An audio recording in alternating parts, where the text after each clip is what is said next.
1 de septiembre de 1911, toda la élite política del Imperio ruso, incluido el emperador Nicolás II, está reunida en Kiev, donde asiste a un espectáculo teatral como parte de los eventos para conmemorar el 50 aniversario de la abolición de la servidumbre. Un hombre vestido de smoking entra sin problemas al recinto, se sienta cómodo durante el espectáculo sin atraer las miradas de la policía secreta, aunque es uno de sus agentes.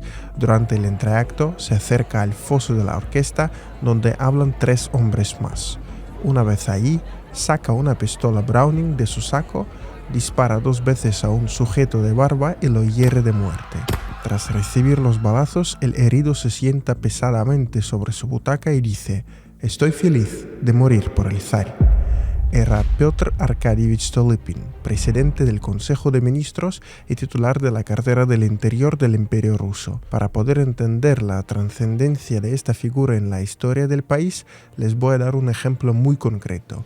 El monumento en su honor está frente a la sede actual del gobierno, vigilando así de forma cotidiana a los funcionarios del Ejecutivo. Admítanlo, pocos se merecen el honor de ser eternizados de tal forma, pero Piotr Stolypin forma parte de este club privilegiado, siendo considerado como uno de los reformadores más importantes del país, con algunos incluso afirmando que fue el mejor tecnócrata en la historia rusa. Sí, tantos elogios en tan poco tiempo, por lo que algunos seguidores de nuestro podcast Duelas Rusas podrían preguntarse: ¿y por qué lo mataron entonces?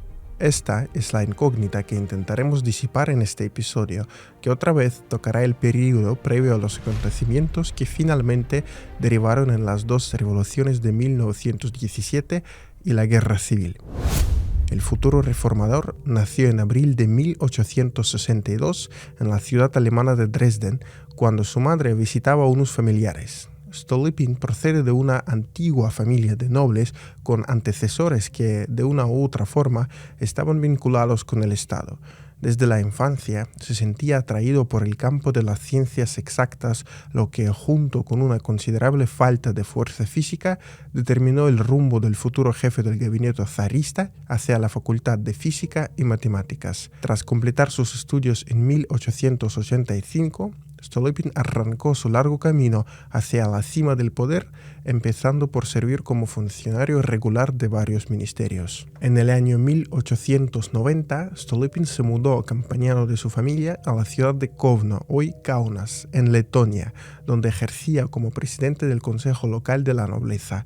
Si a algunos les parece que al menos el arranque de la carrera del protagonista de hoy es aburrido, pues sí, pero no olvidemos que las ideas más relucientes nacen, por muy contradictorio que suene, de la banalidad.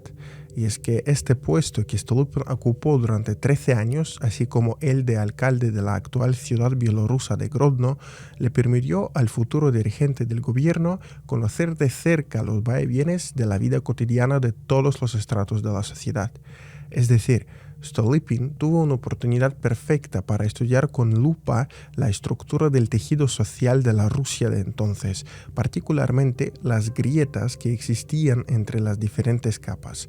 Aunque los años 90 del siglo XIX fueron relativamente pacíficos, la bola revolucionaria empezaba a acumularse precisamente en aquel entonces, con muchos presagiando un desenlace sangriento ante la imposibilidad de dirimir las discordias. Piotr Arkadievich se daba cuenta de ello e intentaba revertir la tendencia con todas sus fuerzas, aunque tenía por delante campos de minas infinitos que le tendían sus enemigos, algunos envidiosos o incluso la propia corte. Para entender un poco en qué situación se hallaba el país a principios del siglo XX y las posteriores decisiones de Stolypin, vamos a dar unas pinceladas muy generales sobre el campesinado, el motor del imperio que movía el país hacia adelante. Ya sabemos que la servidumbre fue abolida en 1861. Los campesinos, que representaban al 80% de la población, obtuvieron la libertad personal, lo que técnicamente se traducía en la posibilidad de desplazarse contraer matrimonio sin el aval de sus ya exterratenientes, ingresar en las filas de otras capas sociales o participar en procesos judiciales, entre otros derechos cívicos. Sin embargo, la cuestión de la tenencia de la tierra solo se había resuelto de forma parcial, porque el campesinado tenía que seguir pagando sus cargas feudales. Para convertirse finalmente en terratenientes, los campesinos debían comprarle a la nobleza las parcelas correspondientes, que por cierto eran de menor tamaño que las que arraban antes de la reforma. Ya adivinan que sus bolsillos estaban vacíos y encima las tierras se vendían a precios que superaban con creces su valor real, pero el Estado al menos los ayudó con el otorgamiento de un crédito con vencimientos a liquidar en 49 años. Solo tras completar este procedimiento, los campesinos podían sacar pecho y decir con orgullo que eran propietarios de su tierra. Aparte de la precaria situación agrario-financiera, otro factor a tomar en cuenta es el hecho de que el campesinado en Rusia vivía en las llamadas общины o comunidades, donde regía el espíritu del colectivismo con todos sus pros y sus contras. Así, los terrenos permanecían en posesión de esas comunidades, lo que a menudo echaba por tierra casi cualquier posibilidad de que aparecieran unidades productivas rentables. Además, las parcelas a menudo cambiaban de dueño, por lo que las familias de campesinos apenas tenían motivos para maximizar la eficiencia del cultivo en esos lotes. O sea, si esa tierra no me pertenece a mí, ¿qué sentido tiene invertir en ella si mañana vendrá otro? ¿De dónde viene ese reparto constante de tierras? Pues como ya les decíamos, incluso tras saldar el crédito con el Estado, los campesinos poseían terrenos de menor tamaño que antes, por lo que la redistribución periódica servía como una palanca de compensación. Los defensores del sistema de comunidades argumentan que estas formaciones representaban la base de apoyo del régimen monárquico, al tiempo que aglutinaban el campesinado en un rebaño capaz de defenderse de las fauces de otros terratenientes, pues a fin de cuentas servían de símbolo espiritual de aquella Rusia imperial que se desvaneció para siempre. Sin embargo, en cierto modo, esas mismas comunidades frenaban el avance económico-social y no permitían al país dar el empujón necesario para eclipsar las desavenencias políticas, ayudando a evitar el sangriento conflicto civil. Y fue aquí donde Piotr Stolypin entró en escena. En 1903 le nombraron gobernador de la provincia de Saratov, uno de los graneros del imperio con unas 150 fábricas, 11 bancos y 16.000 unidades productivas. En los 3 años que Stolypin estuvo al frente del ejecutivo, la región enfrentó la primera revolución rusa de 1905-1907. A grandes rasgos, aquella revuelta estalló por las controversias que se habían colado por todos los estamentos de la sociedad: un campesinado pobre y sin tierra, un proletariado que trabajaba en condiciones a menudo infrahumanas, una burguesía sin representación política alguna. Añadan a eso la frustración por la guerra perdida contra Japón y la matanza de manifestantes pacíficos en las puertas de la residencia del zar, conocido como Domingo Sangriento. Y claro, encima de toda esa olla a presión estaba Nicolás II. Sí, es un personaje histórico por el que sientes simple piedad humana, y cada vez que llegas a la parte en la que los bolcheviques lo fusilan a él y a su familia, se te hace un nudo en la garganta.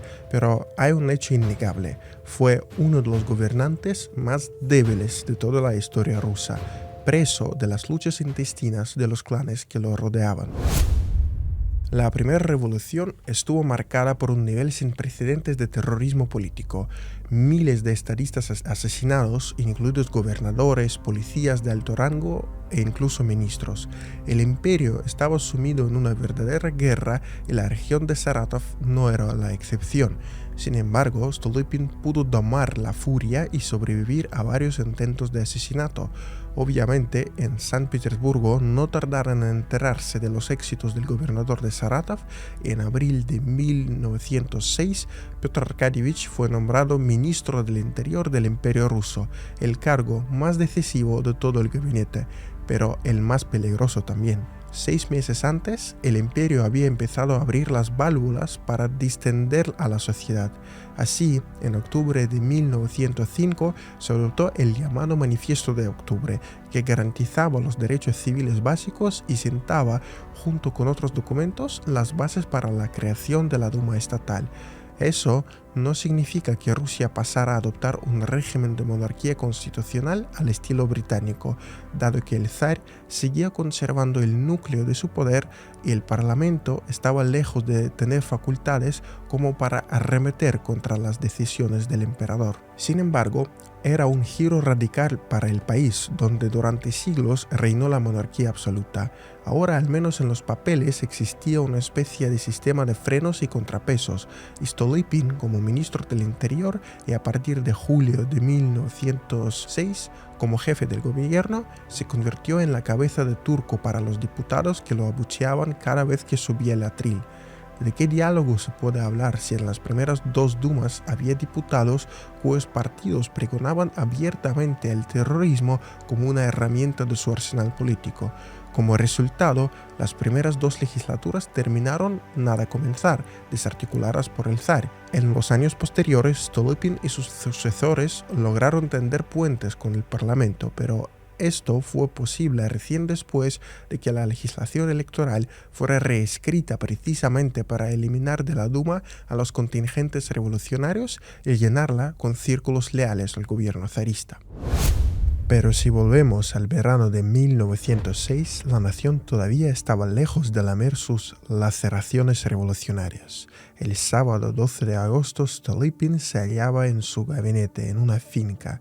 Sí, era una jornada de trabajo para Piotr Arkadyevich, el denominado día de recepción, cuando ciudadanos, o mejor dicho, súbditos del zar, podían ir y presentar sus quejas. 2 hombres disfrazados de gendarmes llegan a la residencia de Stolypin y llaman de inmediato la atención del ayudante del premier, porque sospechosamente llevaban sus carteras a la altura del pecho. Tras darse cuenta de que habían sido descubiertos, los visitantes se echan a correr hacia la sede y tiran sus bolsos al suelo, provocando un enorme estallido con un saldo de decenas de muertos y heridos, incluidos 2 hijos menores de Stolypin. Mirando a mi alrededor, vi con horror donde hasta recién estaba la puerta que iba a abrir un enorme agujero en la pared y debajo de él, a mis pies, el terraplén del río, recordaba en sus memorias la hija de Stolypin, María.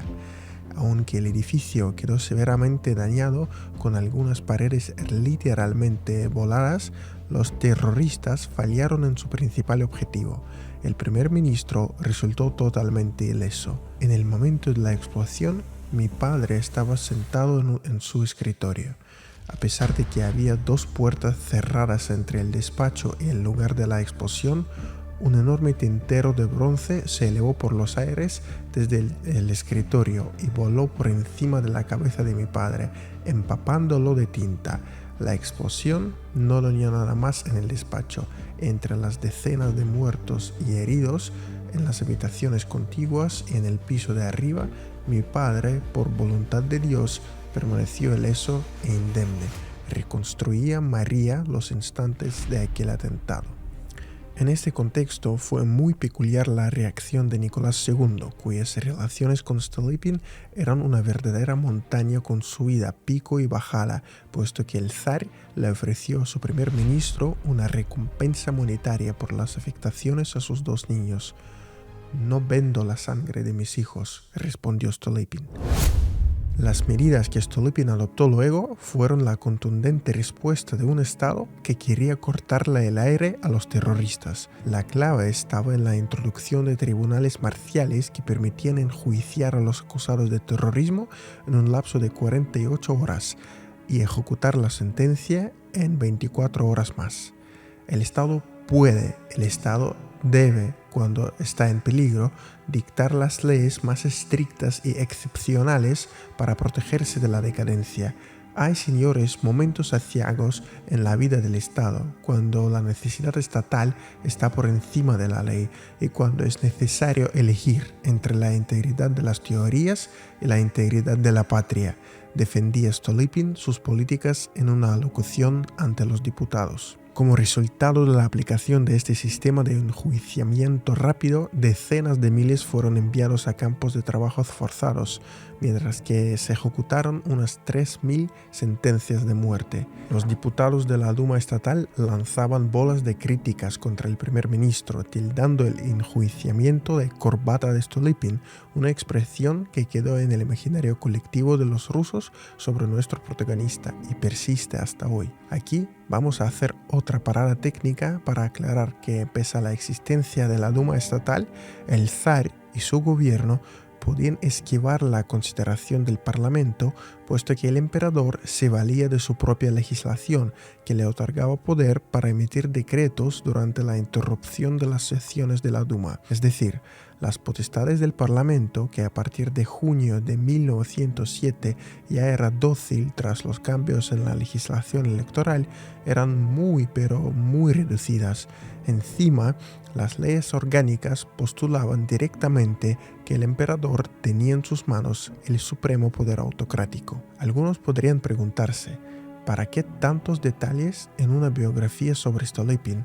Pues para que lo sepan y en parte para desvelar el mito de que en Rusia no había vida política, pues como ven, todo bullía y Stolypin, siendo defensor acérrimo de la monarquía, tenía que navegar en esas aguas turbulentas.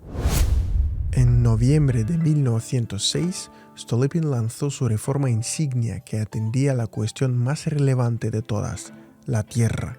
En resumidas cuentas, la reforma agraria buscaba poner paulatinamente fin a la comunidad campesina, permitiendo la salida libre de los campesinos a los que el Estado incentivaba a arar sus propias tierras y comprar más parcelas. Para poner un ejemplo más cercano a nuestras audiencias, digamos que Stolypin buscaba crear un granjero autosuficiente al estilo del ranchero estadounidense, que maximiza los ingresos de sus tierras, las abona con fertilizantes y arra usando maquinaria cada vez más decisivamente. Otra pieza de la reforma consistía en la expulsión de cientos de miles de campesinos de la sobrepoblada parte central del país y su relocalización en los vastos territorios de Siberia y Lejano Oriente. Se estima que de 3 millones que se fueron, unos 500.000 volvieron por no haberse podido adaptar a las nuevas condiciones, incluidas las climáticas. Entre el inicio de la reforma agraria y la muerte repentina de Stolypin pasaron 5 años.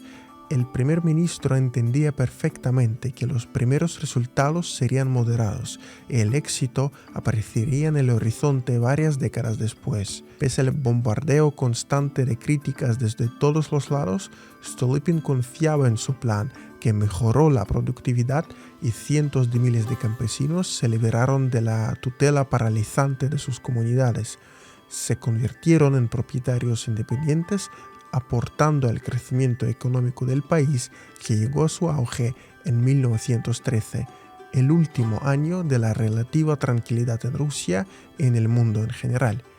Sí, no se trató de un súbito despegue económico ni de un cambio vertiginoso, pero aquella reforma agraria, que hoy día sigue siendo objeto de debates históricos, marcó un cambio. Revolucionario, no. Evolutivo, sí. Luego de alcanzar un pico en las relaciones con Nicolás II, Stolypin paso a paso se fue convirtiendo en un personaje incómodo para el zar, que se inclinaba cada vez más en favor de los que le decían que no era él quien gobernaba, sino Stolypin. Esas intrigas enfriaron al máximo las relaciones entre dos estadistas, lo que se reflejó en una serie de iniciativas de Stolypin que el emperador desechó. Por ejemplo, el jefe del gobierno le propuso a Nicolás II abolir la zona de asentamiento de los judíos, que solo tenían permitido vivir dentro de regiones establecidas, con unos pocos a los que se les permitía residir en ciudades de la parte central. Como consecuencia, los judíos se integraban en masa a facciones revolucionarias y atentaban contra los comisarios del gobierno.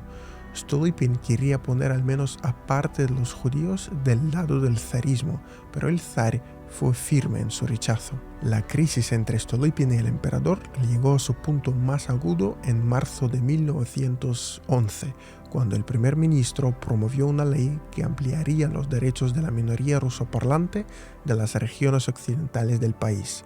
El proyecto, pese a su carácter democrático, no le cayó bien a nadie, por lo que Stolypin solicitó su renuncia ante el emperador. Era algo inédito en la Rusia imperial, donde el primer ministro solo podía dejar de ejercer sus funciones por voluntad del zar. Finalmente, el monarca adoptó la ley, evitando la tramitación en la Duma tal y como lo exigía Stolypin en su ultimátum, lo que ya era una ofensa para la corona. Era marzo de 1911 y los días de Stolypin en el cargo de primer ministro estaban contados. Arrancamos este episodio con el final trágico de Stolypin, 2 disparos en el teatro de Kiev en presencia de Nicolás II que acabaron con la vida del reformador. La historia de este asesinato está plagada de senderos sinuosos que como colofón conducen a teorías que suenan conspirativas. Por ejemplo, la que sugiere que Stolypin fue asesinado por orden del zar. Lo que añade más incertidumbre es que ningún partido revolucionario asumió la responsabilidad por el asesinato, lo que de por sí era inusual. Lo cierto es la pésima organización de la seguridad de Stolypin, así como el nombre del tirador, identificado como Dmitry Bogrov. El hombre tenía 24 años y una biografía bastante opaca. Apasionado por las ideas del anarquismo, se convirtió en un agente doble del servicio de seguridad del zar en Kiev. Uno de los detalles que apuntarían a la propia policía secreta como autor intelectual del asesinato es el hecho de que Bogrov recibió la entrada al teatro de los propios agentes. Los oficiales de seguridad investigados en el marco del caso dijeron que Bogrov les tendió una trampa al hacerles creer que no él, sino uno de sus compañeros en el partido anarquista estaba planeando asesinar a alguien de importancia. Sin embargo, las pesquisas posteriores no dieron con ningún otro implicado, por lo que las historias de Bogrov de que quería ayudar a evitar el asesinato fueron un mito. Pero lo que sí genera versiones contrarias a que el asesinato de Stolypin fue una venganza individual de Bogrov y que no había un complot entre los agentes de seguridad son los hechos siguientes. Bogrov fue ejecutado unas 2 semanas después del atentado, lo que levanta la sospecha de que los responsables de la seguridad del zar simplemente buscaban borrar las huellas. En segundo lugar, fue Nicolás II quien ordenó archivar la investigación contra los 4 oficiales implicados. Cuando el zar designó al sucesor del primer ministro, se cree que le dijo: «Espero que no me haga sombra como Stolypin». Después de haber traicionado repetidamente al Stolypin y de haberle colocado en una posición de indefensión frente a enemigos manifiestos y encubiertos, el adorado monarca no buscó ocasión para presenciar el entierro del asesinado, sino que encontró una oportunidad para detener el caso de connivencia con los asesinos, resumía el famoso jurista de entonces, Anatoly Koni. Stolypin sabía que lo matarían. Lo indicó en su propio testamento al pedir que lo enterraran en el lugar del asesinato, por lo que hoy en día los restos del reformador reposan en la capital ucraniana. Uno de los aforismos más famosos que se le atribuyen a Stolypin suena así: «Den al Estado 20 años más de paz interna y externa y no reconocerán la Rusia actual». Pero la realidad demostró que Rusia no tenía este margen de tiempo. Necesitaba resultados aquí y ahora. Stolypin, que pese a ser pintado por algunos como liberal, siempre se mantuvo leal al emperador, hizo todo lo que pudo, cometió errores, pero en algo permaneció firme. Evolución sí, revolución no.